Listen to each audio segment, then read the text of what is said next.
Mga bata tayo na bigkasin natin ng Our Father. Kung marunong siya ng Our Father, bibigay ko sa kanya ang watch na maganda. Oh. Marunong ka ng Our Father? Sige. Opo. Sige, simulan mo na. Our Father in heaven, hallowed be your name, your kingdom come, your will be done on earth as in heaven.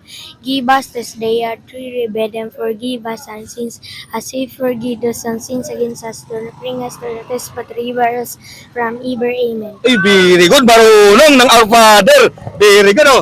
May watch ka. Oh, yan. Para may magamit mo. Pero patuloy na magdasal, ha? Opo. Dapat magpe-pray always, ha? Tapos magsimba. Isang beses lang, isang linggo, magsimba, ano? Oh, very good. Marunong siyang magdasal. Yun ang dapat mga bata marunong magdasal. Salamat. Ano pangalan mo? Prince po. Oh, patuloy mo magsipag na pag-aaral, ha? Opo. Oh, very good, very good.